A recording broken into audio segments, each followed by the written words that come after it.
It's episode 1035, and it's the Relevant Podcast. Here in Orlando, I'm your host, Cameron Strang, and joining me from Loverland, Virginia, is Jesse Carey.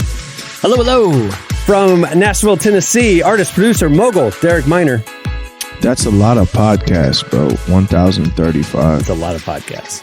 Mm-hmm. We've done more podcasts than you've done songs in your career. Maybe not. You've done more than 1,000 songs? I've definitely done more than 1,000 songs. I just haven't released more than 1,000 songs. Oh, wow. I've absolutely done more than 1,000 songs. Either way, it's a lot of songs and a lot prolific. of pods. We're both prolific in what we do. All right, and from just down the street, a permanent resident of Nashville. Finally, she has a home. She's not homeless. She's not traveling the world. Please welcome our very own downtown Emily Brown. Hey, y'all. Emily, I noticed your background is pointed, your camera's pointed basically to the ceiling. Do you not want us to see the state of the apartment you're just moving into?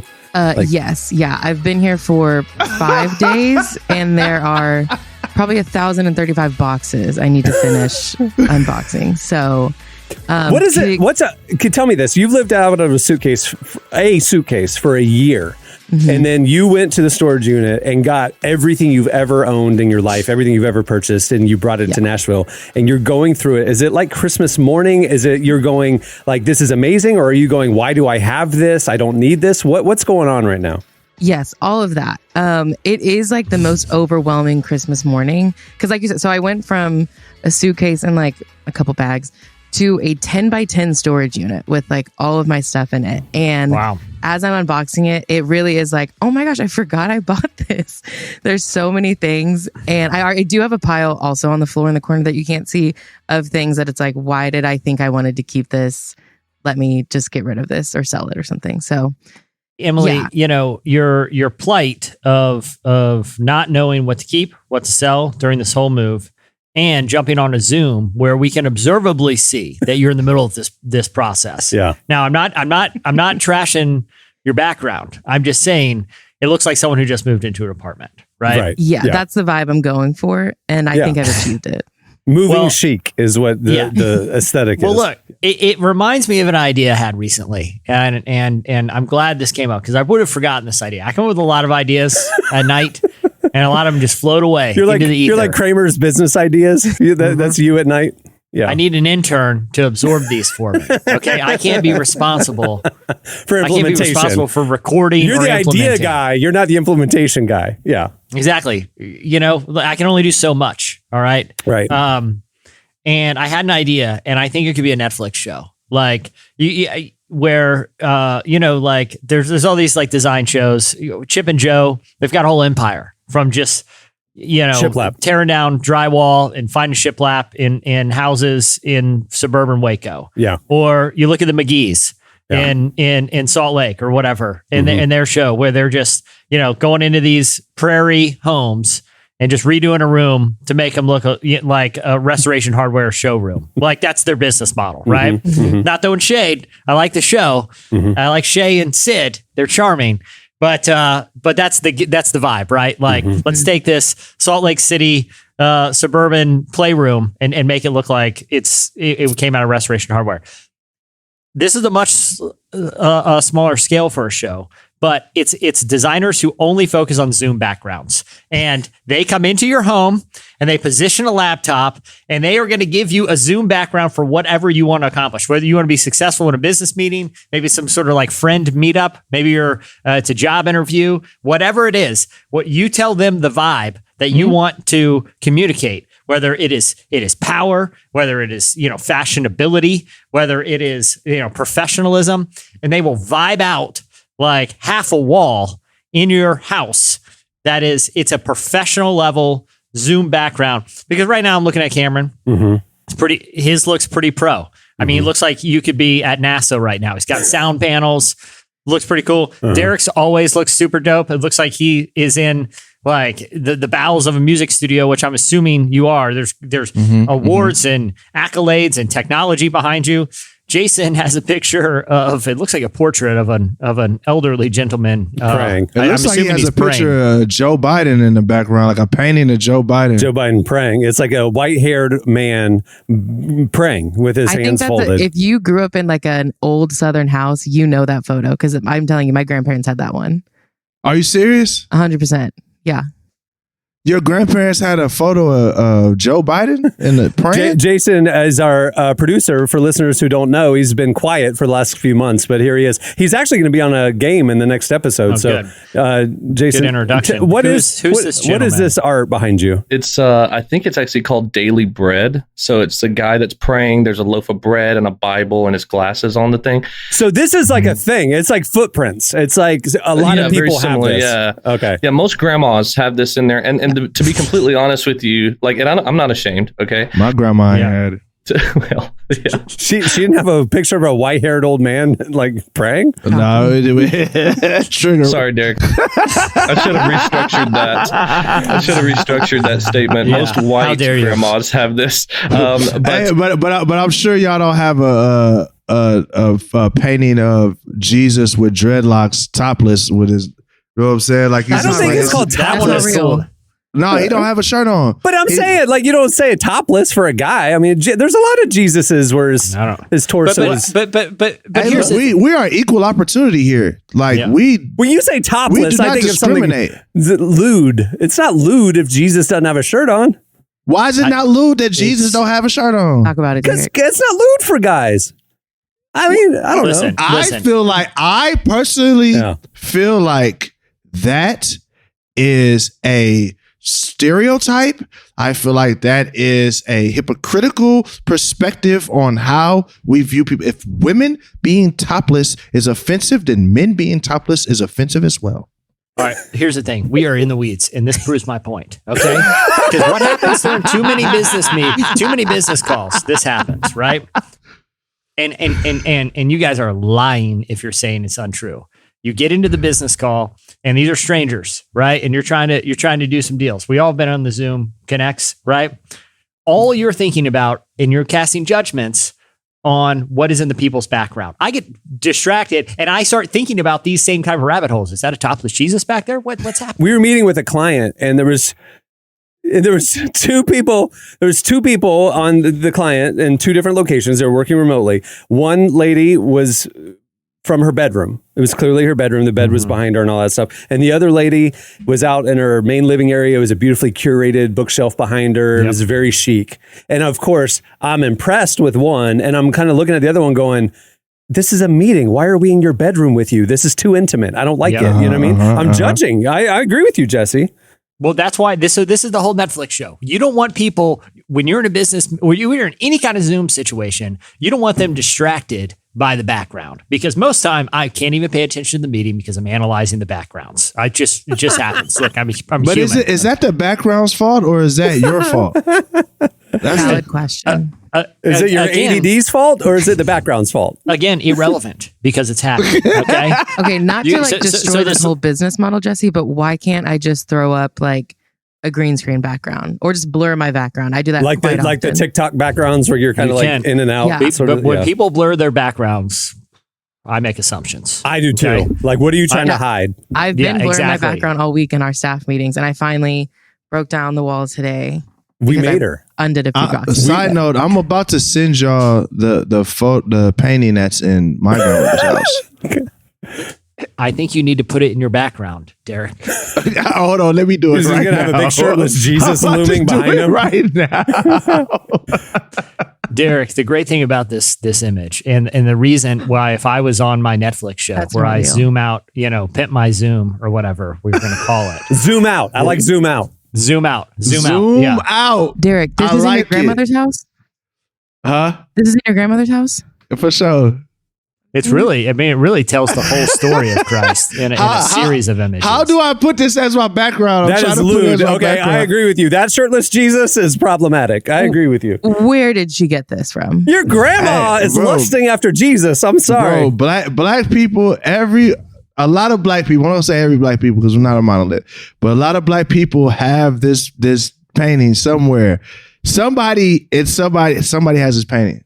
That's amazing. I have seen this. I have seen this image before. You've seen it, but again, sure. This is. I would go in. I would interview the client about what they want to express. What are some things about? What's some artwork that represents you and your family? Whatever it is, and then I zoom it out. So that way, when you jump in, because I'm suspicious of people with blurry backgrounds. Always, if someone's in their bedroom, I'm examining. Yeah. And making judgments about their bedroom. Right. If someone has like a fake office background, you see those every once in a while. So like you can download those them. Are the best. Those ones, again, very suspect. Okay. That's why you hire this service to come in and zoom out. I get it. This is a felt need. And I don't know. Frankly, I'm surprised no one's had this business yet. You know, how are we going to make that into like a 20-minute episode though? It's actually, kind of a 5-minute situation. Some of those DIY ones are like 45 minutes long.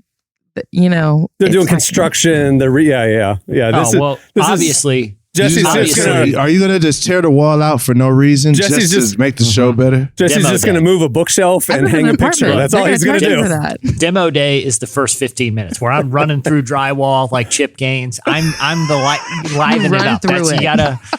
We vamp a little. We vamp a little in the show. You know, that's part of these shows. And then there's a little cutaway to some little side B plot back at the zoom out offices and like you're taking your kids to the zoo a food truck or something. Yeah, whatever. Who cares? Yeah. I hope that this show goes like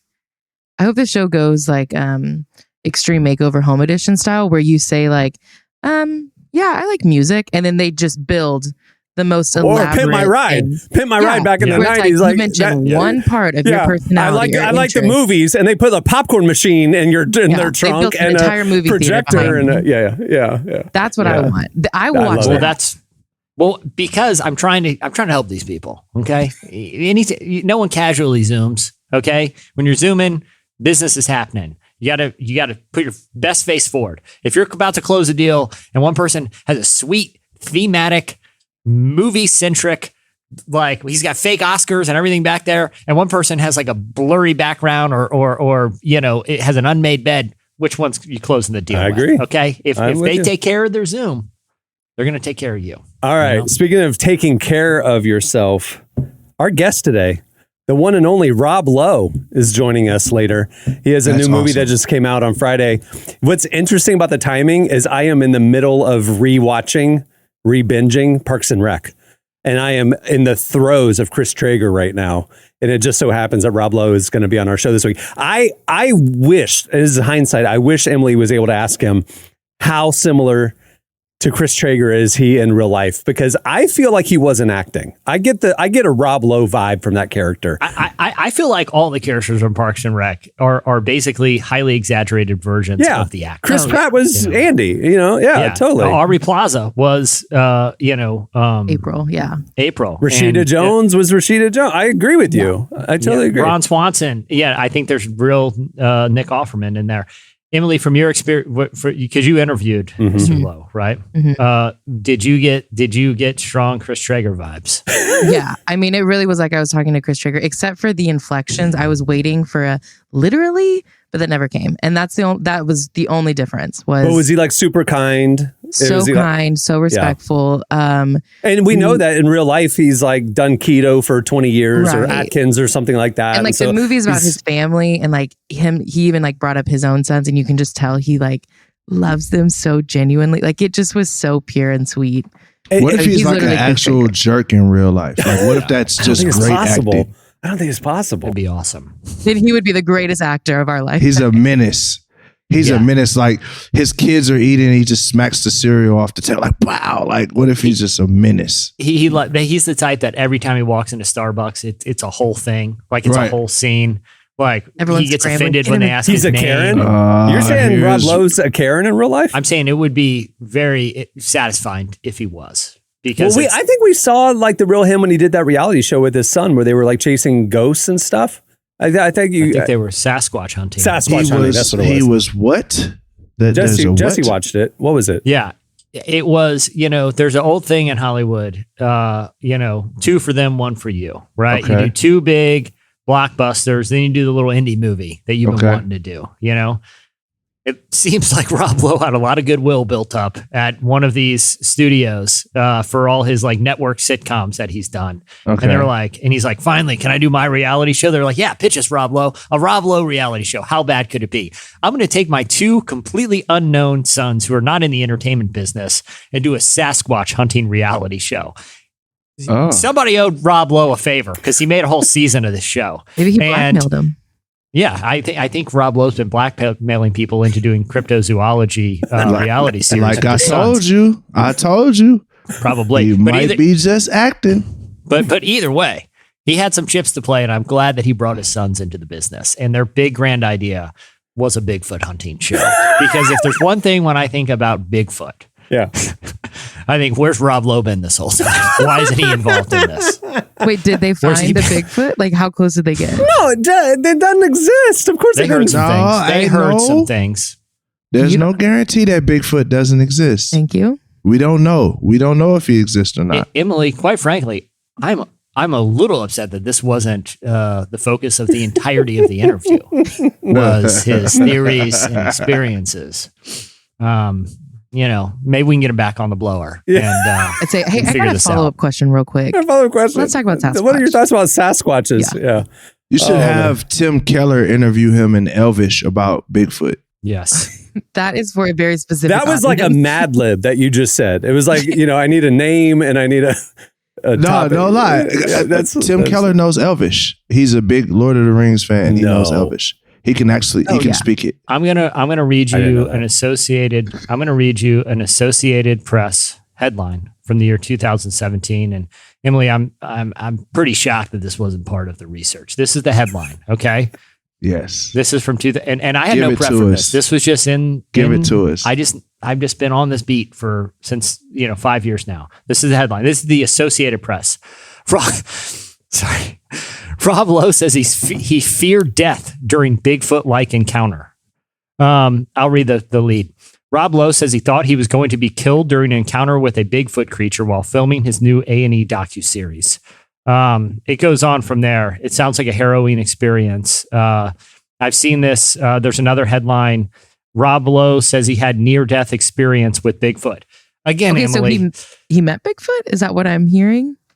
A Bigfoot-like creature. We don't know. Okay. I don't think he's certain, but clearly it was rattling. So if we can get him back on, I don't know what the publicity cycle is, but I would like to get to the bottom of this one. I can't believe that he had an encounter. I need to watch that show. Yeah. There's like Sasquatch hunting communities where people are like swear that they've seen, or from a distance, like seen a Bigfoot. Because I think there's supposed to be like more than, so the lore goes, there's supposed to be like more than one of them. There's like a little family. So it's like a gorilla pack. It's like there's the dad and the mom and the kids and Mr. Sasquatch, Mrs. Sasquatch. So Harry, are we talking about Harry and the Hendersons now? Yeah. Is that what we're doing? Mm-hmm. The weird thing is I think of Pacific Northwest for Sasquatch. But if you go to the North Georgia mountains, just north of Atlanta, going up toward Blue Ridge, there is a Sasquatch Bigfoot museum right there on the side of the road. And you can go and apparently in the Appalachians, they see Sasquatches. Well, his encounter, which he claims he said he thought he was going to be killed, was in the Ozark Mountains. I just sent you guys a link. That's Arkansas. Yeah. Yeah. So, I think they're all over. I told y'all we can't disqualify that Bigfoot may be real. All right. Well, there you go.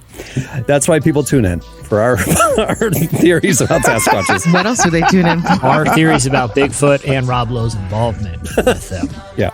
All right. Well, we got a big show. Rob Lowe's coming up later. We have your feedback at the end, but stay tuned. Right now, up next, it's Relevant Buzz.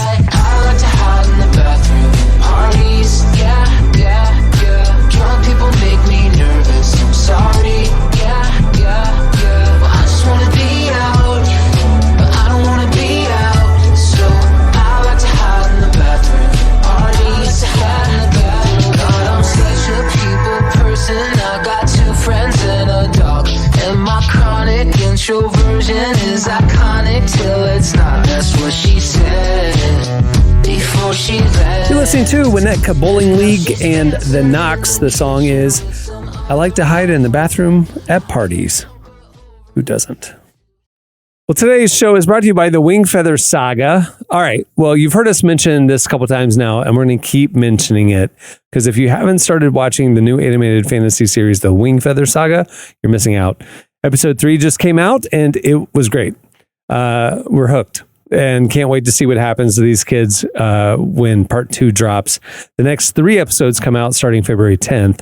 It's so good. Episode 3 was probably my favorite so far, which is crazy because I actually really liked episode 1. We'll warn you that it does end in a cliffhanger. So February, can't come soon enough. You just need to watch it. If you have kids, like older kids, maybe 8 and up, watch it with them. And if you don't have kids, you should just watch it. It's good. If you like Lord of the Rings, Chronicles of Narnia, this show is high quality substance. It portrays good and evil in a really compelling way. Check it out. You can watch it for free by downloading the Angel app on your TV or phone, or visit angel.com/wingfeather. Check it out. Okay, it's time for Relevant Buzz. All right, bringing us what's happening at the intersection of faith and culture this week. Please welcome Emily. What's going on? Okay, I want to start off talking about this really interesting report that just got released. Oxfam, which is an international poverty charity, they crunched the numbers and found that if government started taxing billionaires just 5%, it would generate enough money to lift 2 billion people out of poverty. Wow. Aren't they? So they're not already taxed at a greater rate than that? No. I mean, I know. No, There's most billionaires pay no tax. I mean, capital gains and whatever's, it's all like hidden between LLCs and shell companies and stuff like that. I mean, even Trump filed his returns. They became public recently. In 1 year, he paid like $1 million and he paid $0 in 2021. So... But like what they're saying is if there was like a flat 5% income tax for billionaires, it would lift 2 billion people out of poverty. If those and they would also be getting reallocated. a deal of a lifetime because I mean regular income tax way more than 5%. Way more. You know what I mean? Yeah, 35, 45. Way Yeah. more. Yeah. Yeah. So Oxfam is like now kind of, they've released a support and they're just really trying to push out awareness to governments saying like, you really should consider this. It could help so much. And even billionaires, there are some billionaires at least that are really supportive of this. Bill Gates is actually very vocally supportive of it. And he's like I think he's 5th richest person in the world. And like he recently did a Reddit, Ask Me Anything. And someone asked about taxing the rich and he was like, very supportive of it. And he, even called out, a lot of times rich people can feel out of touch with what's going on in the world, but he does a lot of charity work. So he knows like that if you just tax, again, 5% tax, 2 billion people could be affected by it. The thing about Bill, though, he's different. I mean, he's literally said like, I'm giving all of my wealth to the Gates Foundation and global work. And he said over the rest of my life, you will watch me drop down the list of the world's wealthiest and eventually off of the list. He's like, that's what I'm intentionally doing. So of course he's going to be the one saying, yeah, tax the wealthy. Didn't Elon, I read in the piece, Elon Musk came out against this idea, Elon Musk, right? the second richest person in the world. He does not want to do it. Of course. Yeah. So it is That's like the most Elon thing there is. Yeah, no surprise there. Yeah. 2 billion people could be lifted out of poverty. And he's like, nope. And that's it's just 5%. Like it's not even like you said, like Gates has said he wants to give away pretty much all of his wealth. No one's asking Musk to give away. I mean, I guess some people are asking Musk to give away his wealth, but this is just asking him to give 5%. He's giving it away on his own. He's lost $120 billion. That's probably the reason why he doesn't want a 5% tax. Like, nah, look, between Twitter and Tesla, I'm cool, bro. Like, just y'all got y'all's out of me. Did you see last week it came out that he set the world record for like the most money ever lost by an individual when he's lost $120 billion in a year. That's a heck of a record. And yet he's still the second richest person in the world. That means he had a lot of money. All right. What else is going on? Okay, so this is coming out Friday, and so hopefully you're listening to this. If you tune in to the Tonight Show tonight, Tomin Wigwe will be making his Tonight Show debut on the Jimmy Fallon Show, which is really exciting. And it's going to be crazy. You already know it. Have you guys ever seen him live? I did. I saw him at ACL this last year. Yes, he's phenomenal. He seems like an artist that, because I've only seen like his music videos and stuff, but he seems like an artist that takes performing very seriously. Yeah, not just like the music seriously, but like the experience. Derek, in your experience working with him, what's his approach to kind of a live performance? Nah, so he was in Nashville. He gave me tickets to come check him out, and it's honestly one of the best hip hop performances I've ever been to, and I'm talking about top to bottom. In the sense of, I mean, even when he came to Nashville, he didn't even have the budget that he has now, but it's just the thought in every detail as far as the show is concerned, even from just what the DJ's spinning, like the vibe that's being set, the whole experience was one of the best shows I've been to for sure. He's a great performer. I love hip hop. I love him as an artist, but I found that I don't ever feel like putting on one of his albums and just listening to it. Right. But I love watching him. Yes. I like his music is better visually to me than it is just put it on in the car when I'm running errands. You know what I mean? It's like, it's not something I want to listen to very often, but I want to watch it. And anytime he's performing, anytime he has a video, I'm enamored. You know, he's an interesting artist. I've never really experienced somebody like that before, you know? Yeah, he's a great visual artist. Like it's like what you're watching is literally art. Mm-hmm. Right. And you're watching it's almost it's as important as the music, you know? Yes. It's like he writes music with the visual in mind, you know, which is interesting. Absolutely, clearly. Yeah, they're doing something special over there for sure. It's similar, like it's almost like the approach Radiohead used to take, you know, where each album was like this sort of like thematic experience. I kind of get that vibe, you know, in a lot of his work, that it is thought out on a lot of different levels, you know? Yeah.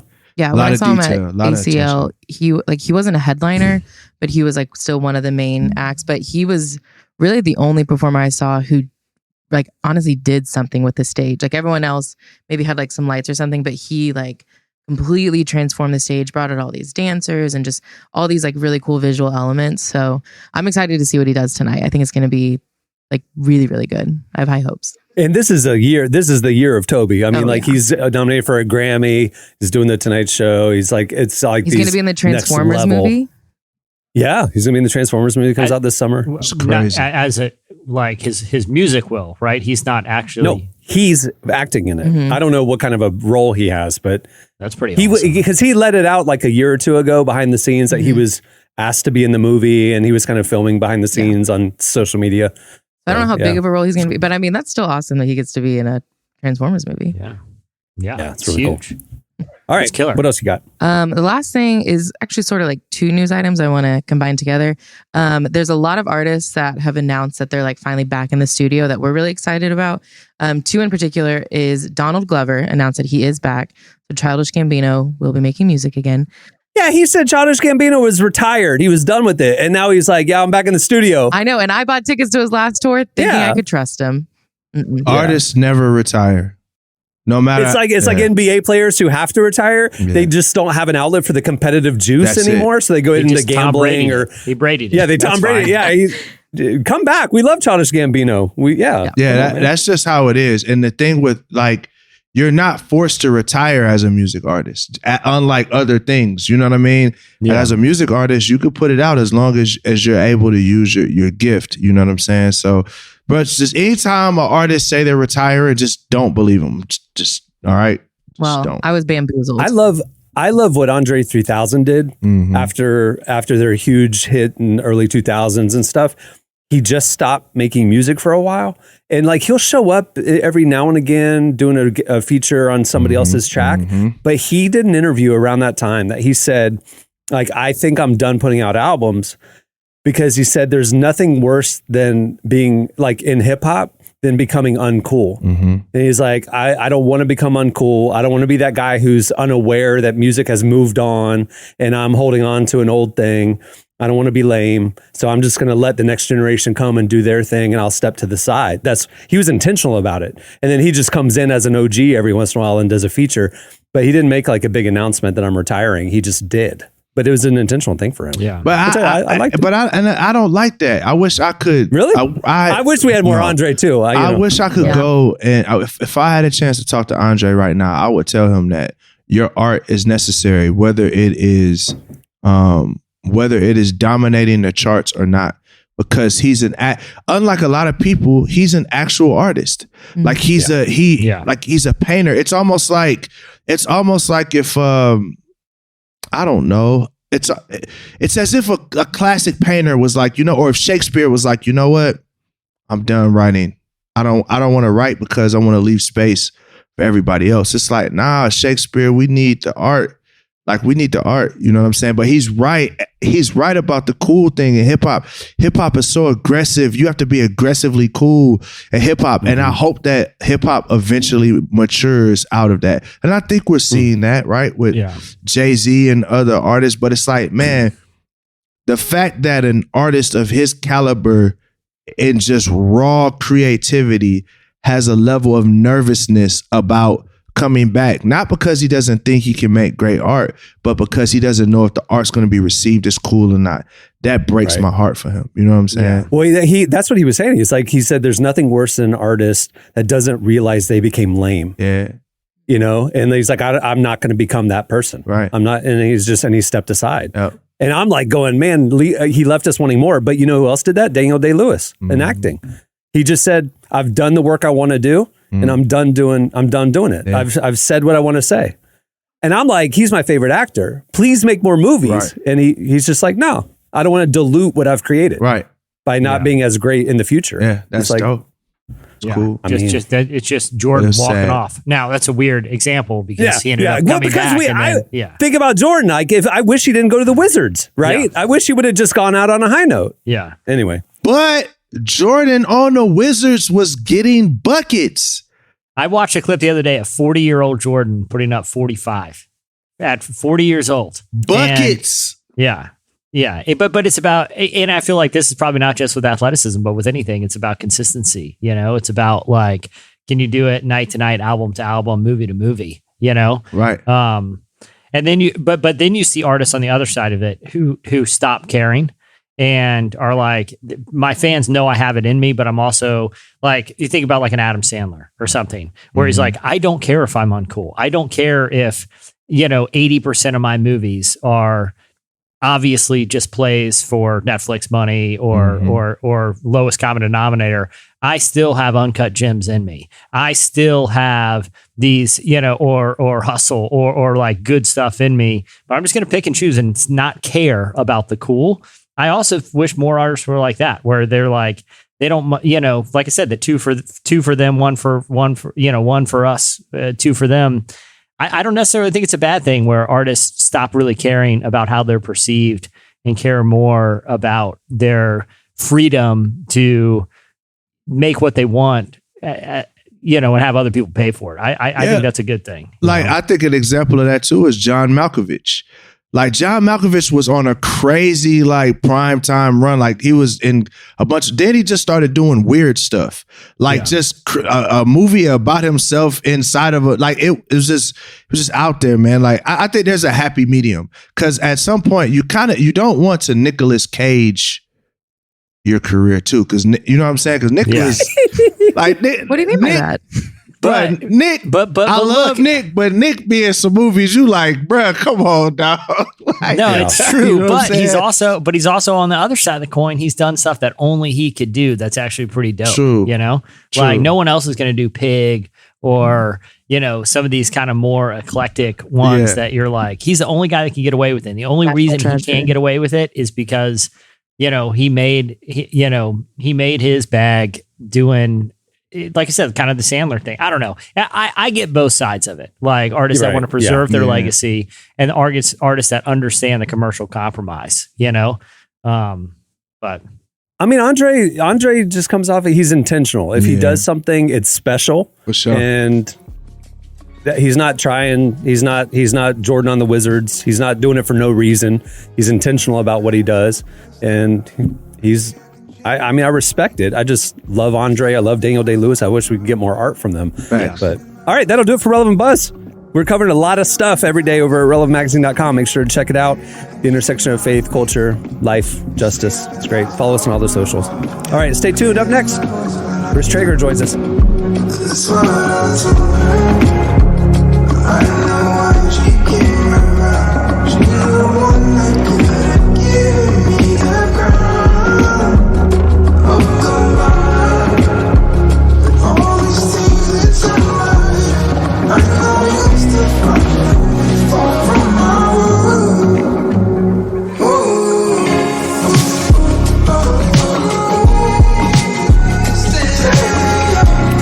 listening to Mont Duhamel. The song is King Without a Crown. Well, our guest today is Rob Lowe. You probably know him from The West Wing, Parks and Rec, or a ton of other shows and films he's been part of. He sat down with Emily to discuss his new Netflix film, Doggone, and gave some advice to anyone who's trying to find their way in the world. The movie came out last Friday on Netflix. You should check it out. Here's our conversation with Rob Lowe.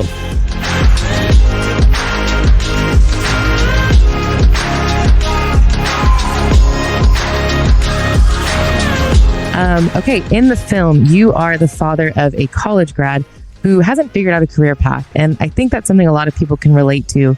So what advice would you give to young adults who are trying to find their way in the world? Yeah, it's one of the reasons I wanted to do the movie, to talk about that theme. Raising two sons, it's near and dear to my heart. I mean, look, if you could figure out a way to do what you love, you'll never work a day in your life. It's a cliche, but it's true. I certainly was able to. And for some people, it's a search. And for some people, it's really not easy. And I think it's important to be okay experimenting. And it's okay to say, this isn't for me. But then when you find it, then you really, I think, grab on with both hands and try to be the best you can be at whatever that ends up being for you.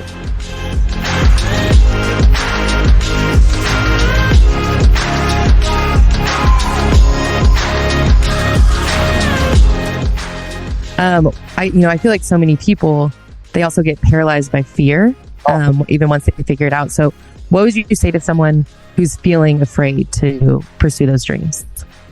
I would say to my kids, why not you? It's got to be somebody. Why not you? If it's, well, so many people are up for this job, or so few people actually make it doing X, Y, and Z, I would say, okay, if that may be true, but somebody is.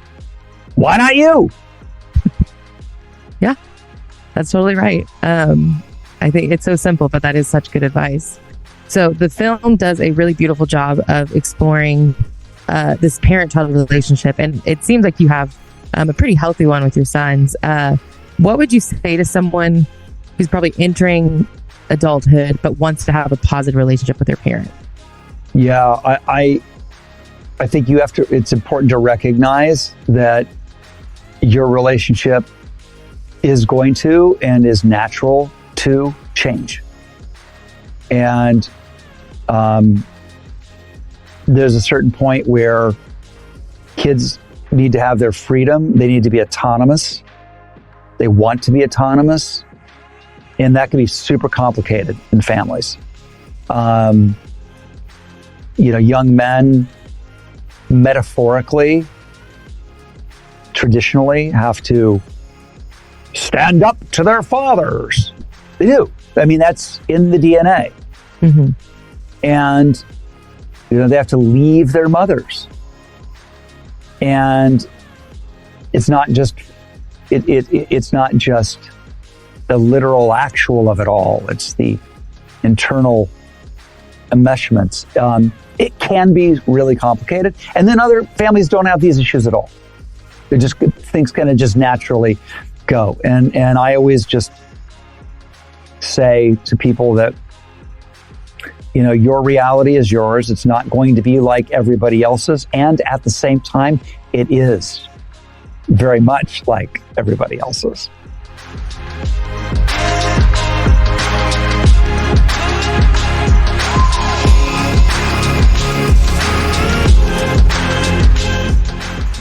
It's interesting. You're talking about this sort of in us to leave and be on our own. But in the movie, your son moves back in home and lives back with his family. And that's actually part of a growing trend.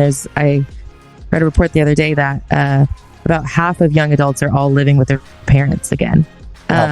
So I'd love your opinion on this. Do you think it's a good idea or a bad idea to move back in with your parents? I think it depends on the relationship and what the circumstances are. I mean, my kids ostensibly are back living with me. We share a house, and when I'm in LA, I live with them. So I thought they'd be out of college and have their own jobs, which they do. And yet we're still watching TV together every night and, whatever. So I think it's the way the world is going. And I love it. I love being a part of their everyday life this way. And it's all about how you look at it. And, we love it. I love just hearing how positive of a relationship it's been for your family. Because I think everyone always focuses on the negative sides of it. But like you said, there are so many positive things to it too. Oh, 100%. I mean, particularly because most parents don't get to, I'm going to use the word parent, but it really isn't that.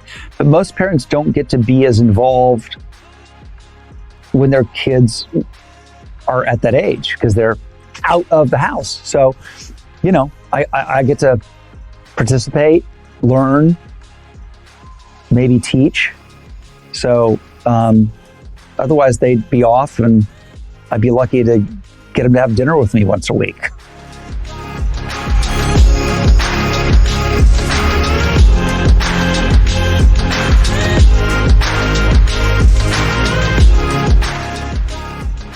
I always love to hear what it was about movies that draws people into this project. So you sort of briefly mentioned it, but just what was it about this film that really excited you? That I knew that if we did our jobs, we could make a movie that would make people feel, that would make people cry in a good way, not a traumatic, awful. The dog doesn't die. I'm just going to say it. But that it would bring people together. Like, this is the kind of movie that everybody can agree on. This is the kind of movie that speaks to no matter who we are, where we are, what we believe, how we live. This speaks to our shared humanity without putting a too highfalutin point on it. You're going to put it on and you're just going to feel the warm and cozies.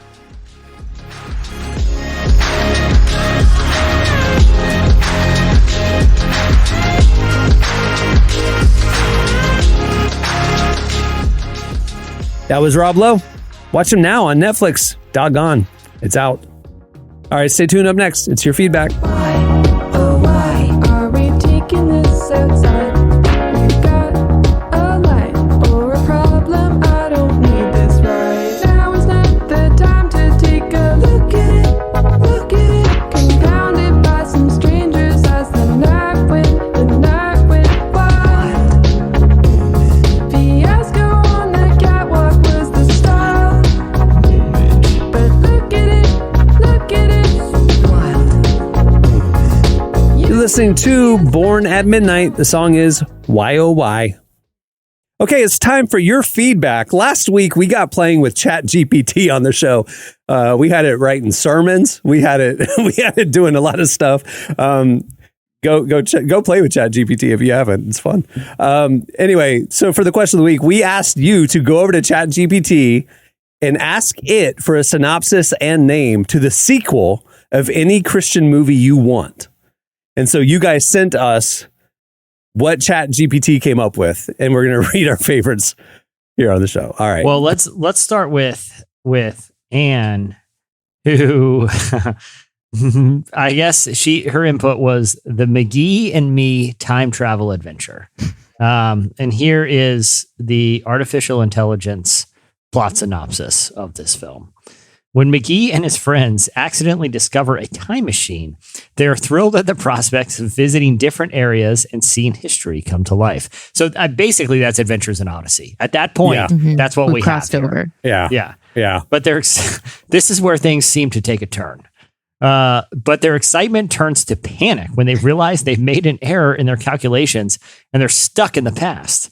With the help of some unexpected historical figures, they must race against time to fix the machine and return it to the present before they change the course of history, along the way, they learn important lessons about responsibility, teamwork, and the consequences of our actions. Also, not vandalizing the homes of the elderly, which I'm pretty sure was one of the episodes of the actual McGee and Me. Now, I do have a question about this. In McGee and Me, only the kid could see McGee, right? Because it was one of his doodles come to life. Right. And I think so. Is that true? It's been a very long little time, but I recollection. do think that's correct.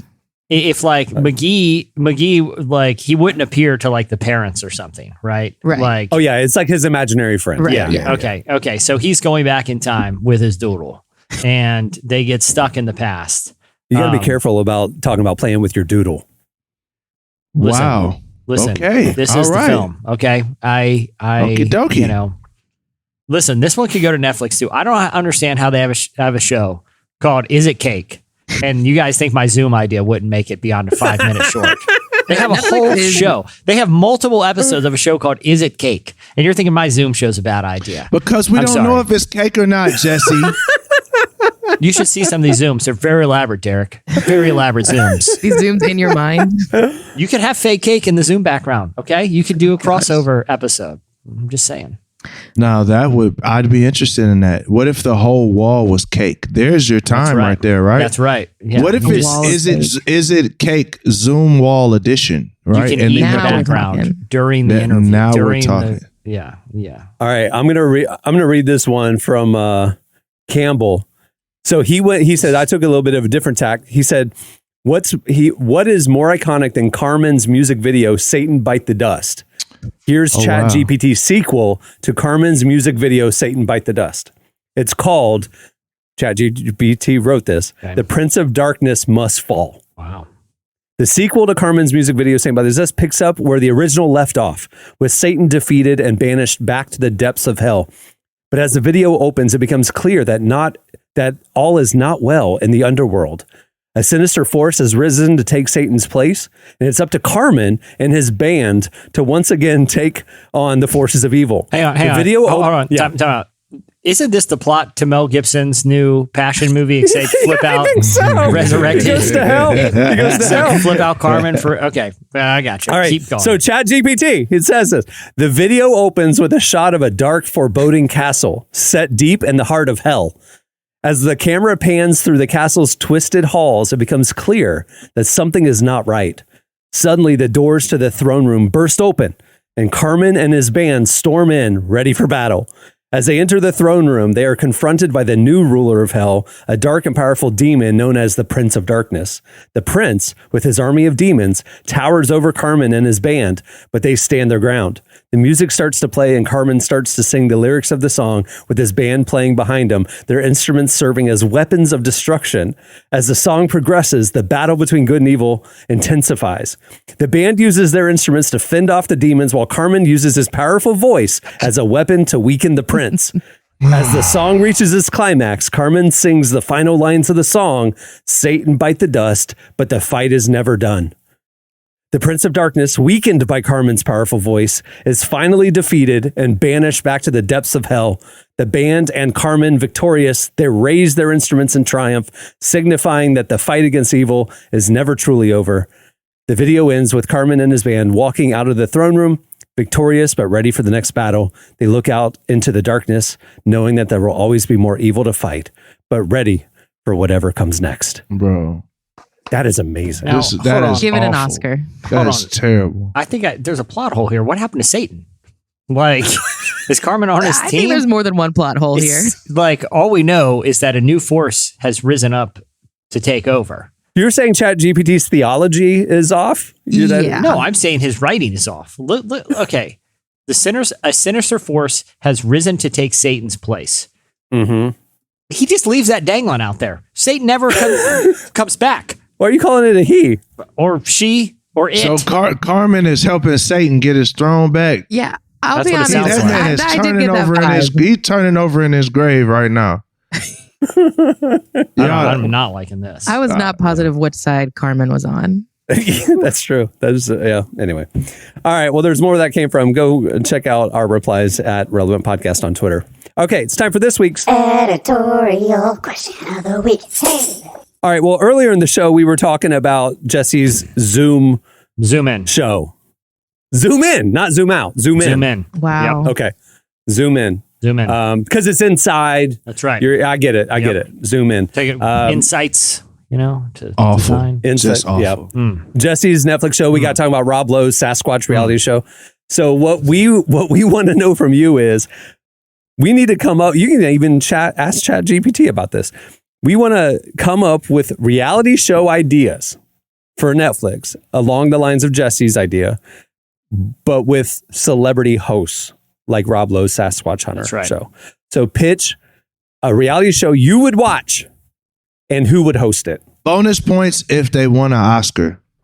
Yeah. Like bonus points if it's like a legendary. I'm talking about a reality show with the most legendary actor you can think of. Like Zoom in would have to be either like a Daniel Day-Lewis or like Sir Ian McKellen or something. Like Sir Ian McKellen comes in to fix your Zoom background. He's no qualifications in interior design. He's never even used it. He's not even sure what the show is. Right. But you just welcome Sir Ian McKellen into your home. watch it. Yeah. I'd watch it. Like, no question. Or Morgan Freeman on like the Cake Show. Like, you know what I'm saying? Like, I think that would be amazing if Morgan Freeman hosted the Is It Cake Show.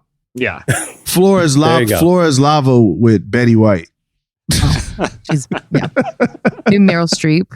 I could Meryl Streep hosting the Floor is Lava with Meryl Streep. And she has to demonstrate like how to get across herself.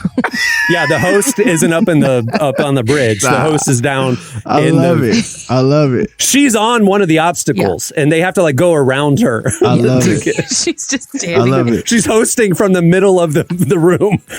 Yeah. I want to see Denzel Washington do that glass blowing show. You know what I mean? Blown away.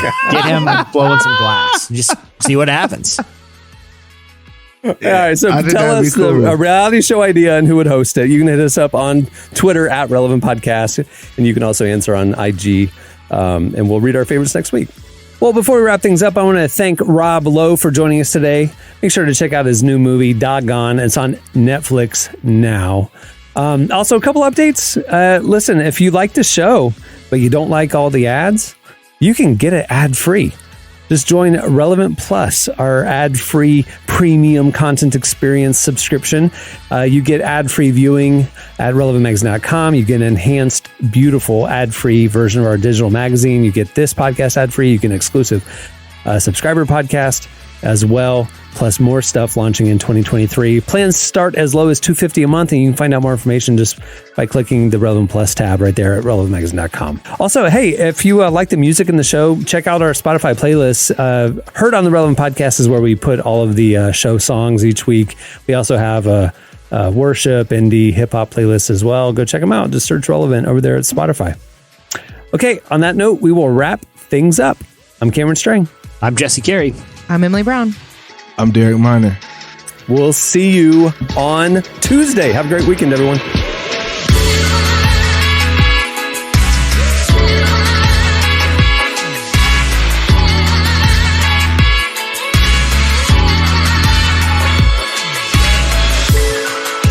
Thanks for listening to the Relevant Podcast. Check out our features, interviews, and news updates every day at relevantmagazine.com. And make sure to follow Relevant on Facebook, Twitter, and Instagram for the latest. For more great podcasts, browse the shows on the Relevant Podcast Network, which you can find at our site. And while you're there, don't miss the all-new era of Relevant Magazine. A new issue releases every other month at relevantmagazine.com.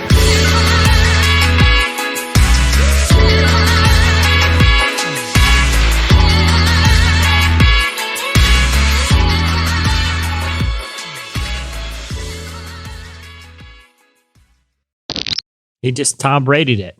Relevant Podcast Network.